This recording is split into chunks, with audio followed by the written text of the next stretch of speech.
Alimento diário, quarto secreto com Deus, o meu quarto de guerra está se dedicando ao Senhor. Olha lá, já é sexta-feira, entre a casa e o altar para hoje, inclusão, unidade e superação de barreiras no lar e na igreja. Verso central você já anotou, né? Efésios 5, 25 a 27. Para hoje, Atos 10, 34, 35, Atos 10, 44 a 48, Romanos 12, 4 e 5.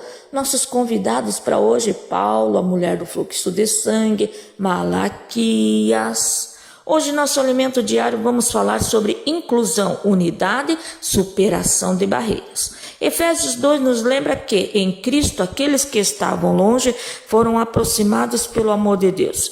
E isso nos faz refletir sobre algo muito importante. Quantas vezes nós construímos barreiras que Jesus jamais construiria? No diálogo de hoje, vamos aprender mais um pouco, não vamos?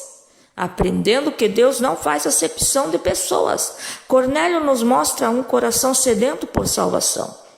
A mulher do fluxo de sangue representa aqueles que lutam em silêncio, tentando apenas serem aceitos. Malaquias nos lembra que Deus deseja um altar verdadeiro, cheio de justiça, amor e sinceridade.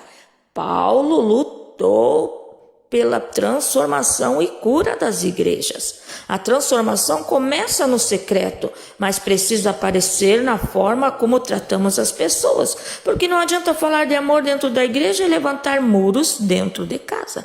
Quando falamos sobre inclusão, não estamos falando apenas da igreja, estamos falando também de crianças, escola, famílias cansadas, professores sobrecarregados, tanta pessoa que precisa diariamente lutar para ser compreendida.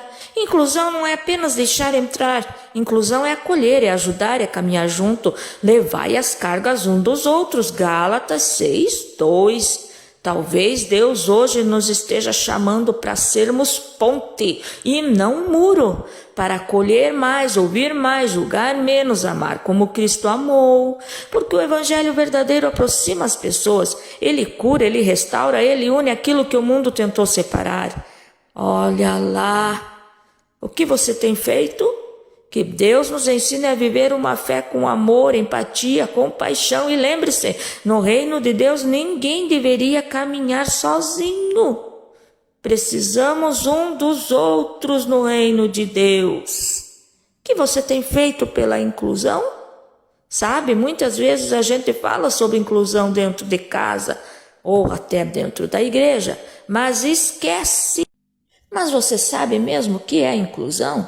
Falando em termos humanos, criança, escola, as salas de aulas estão cheias, lotadas de alunos. As mães lutam para a inclusão dos seus filhos com problemas, mas nem tudo é fácil, nem tudo é simples. É preciso sabedoria, prudência, instrução. É preciso que os governantes vejam o que precisa fazer. A sala não pode estar muito lotada. Uma professora sozinha não dá conta de muitos. Ela adoece, ela se sobrecarrega, algumas até chegam a falecer por causa da sobrecarga. É necessário mais mão de obra, mais professoras, instrução. E olhando no lado, aqui como estamos, igreja, vamos ver o que aconteceu?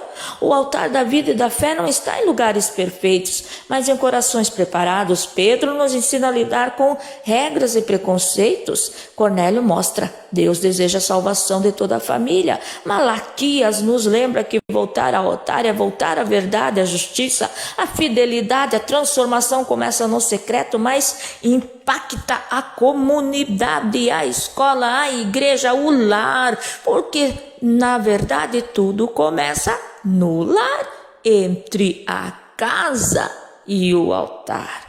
A igreja verdadeira é feita de pessoas imperfeitas sendo moldada por Deus. O segredo está em obedecer, perdoar, amar, criar unidade, mesmo diante das regras, barreiras ou tradições humanas. Casa de Cornélio. Vamos conversar? Chegou a mulher do fluxo de sangue. Escuta ela aí, ó. Pedro, por que você está permitindo que pessoas de fora da nossa tradição se aproximem da fé e da comunidade? Ah, mulher, Deus me mostrou uma visão que não devemos limitar sua graça por regras humanas.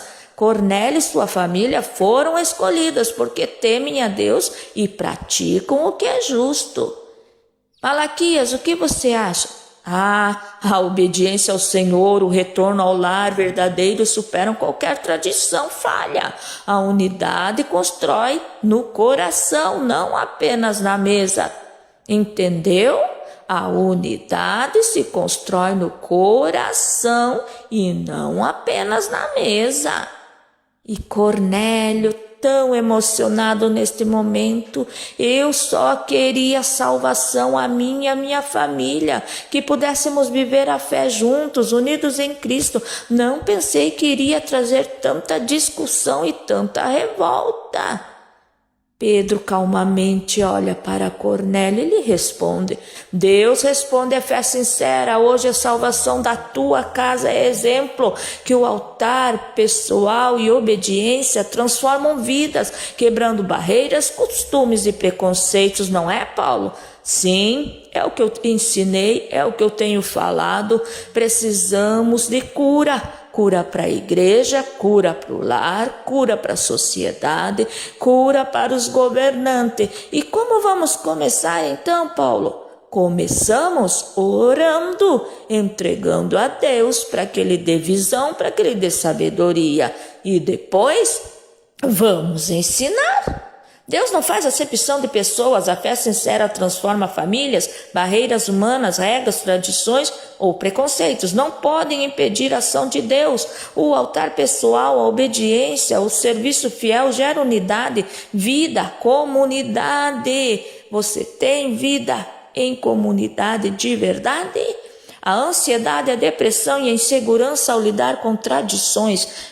Pedro, medo de rejeição ou conflitos na igreja, superado, confiando na direção de Deus e na visão do propósito maior. A mulher do fluxo de sangue, insegurança ao se aproximar de uma comunidade que a rejeitaria, superada pela fé, pela persistência. Malaquias, desânimo por ver o povo se afastar do altar, superado pelo compromisso de ensinar a verdade, retornar à fidelidade. E Cornélio, ansiedade pela salvação da família, transformada em esperança, ação e obediência.